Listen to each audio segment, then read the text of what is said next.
The American love affair with cars, meanwhile, alive and well. The dealers have the pricing power, and that's pushing people into longer and longer car loans. Our Phil LeBeau has more on that story for us. Phil?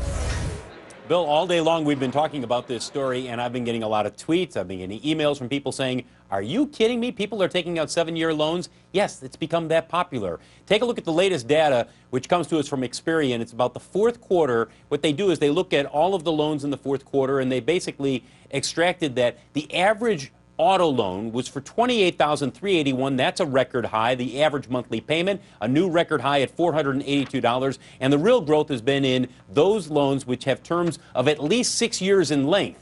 In fact, when you look at all of the auto loans in the fourth quarter and you break it down by term lengths, the only sector or the only length that grew were those loans that were drawn for 6 to 7 years in length. Everything else dropped. That's because there's been a surge of people saying, yeah, I want to spread out my payments even longer. The reason why? Because the loans, in terms of how much they're borrowing, continue to grow. Go back to 2008, it was $24,444. Since then, it's been going up anywhere between 2 to 3% every year.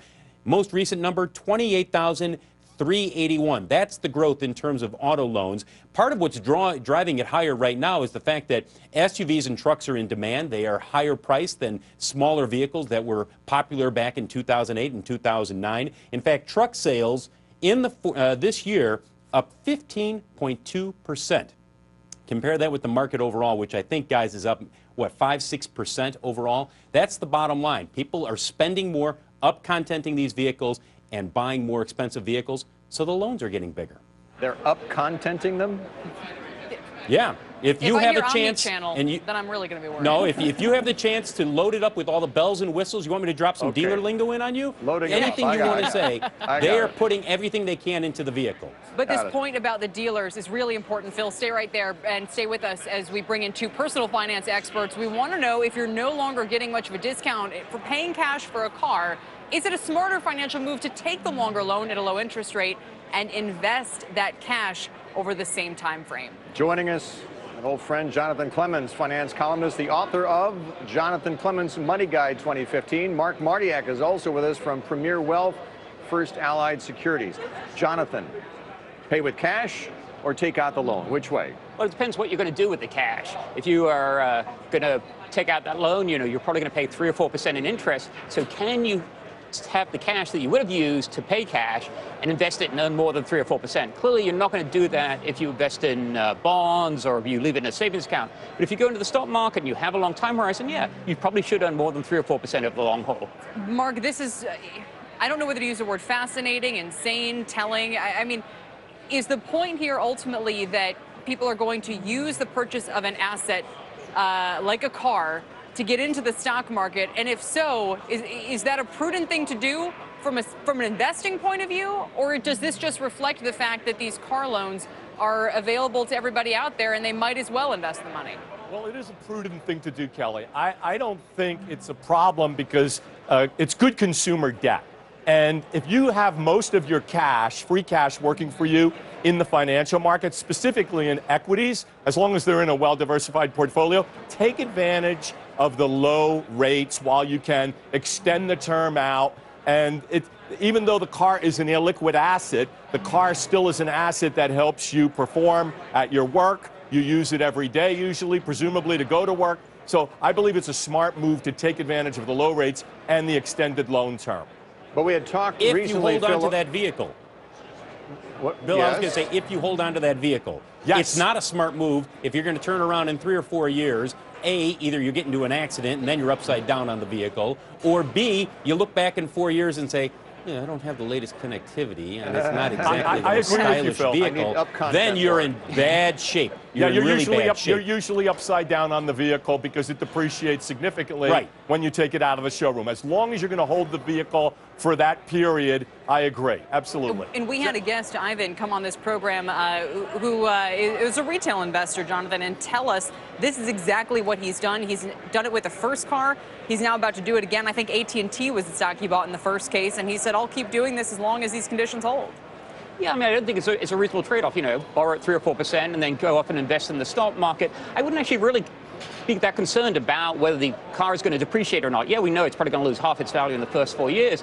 The question is, what is the better financial transaction to do? And if you take a holistic view of your finances, yeah, you probably want to take out that loan and invest in equities. But if you're going to leave the money sitting in the savings account, pay cash for the car. Mark, I was raised by children of the Depression. They paid cash for everything, and I don't know, I've got that gene in me. I don't like having a debt if I don't have to have one. You know, for me, it just makes sense to pay cash if I can up front.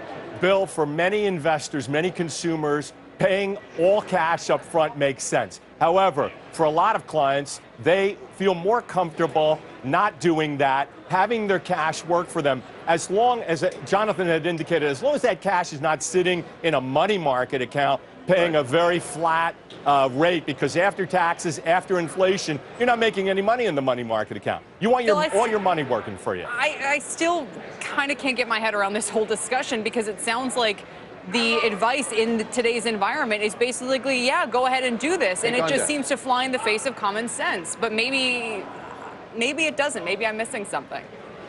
Well, you got lower interest rates, Kelly. Keep that in mind. The interest rate right now on these 84-month loans, it's not 0%, but it's pretty darn close to it.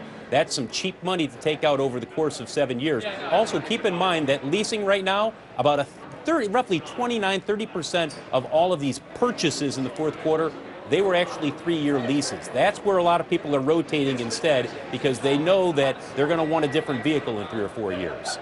That's the thing. You know, usually if I did take out a car loan, it was for 4 years. Right. 7 years, that's too much. I don't own the car that long. But that doesn't really matter, Bill. I mean, the question is, what else are you going to do with the money? I understand. But one thought here, if you are going to borrow, don't necessarily take the auto loan, and certainly don't necessarily take it from the dealership. A better option for a lot of people is actually take out a home equity line of credit, because the interest on the home equity line of credit will probably be a similar range to the auto loan, and the interest is going to be tax deductible. And finally, Phil, this does make me wonder about the auto sales numbers. I'm sure this isn't happening at a large enough scale to suggest that we can't take them at face value. But if some of the demand for autos is spurred not by fundamental demand for autos so much as inability to or a desire to invest in the stock market, well, then we have to, you know, include that context, I would guess, in the months ahead. Yeah, but I would keep in mind this, Kelly. The average auto in this country is still at 11.5 years of age. So there's still a lot of pent-up demand out there. I mean, there are a lot of people who are driving around with cassette decks. I know that sounds strange to people, but there are a lot of people who, Bill, would be very comfortable in their car, driving some of those older vehicles. They are going to be coming into the market and continue coming into the market.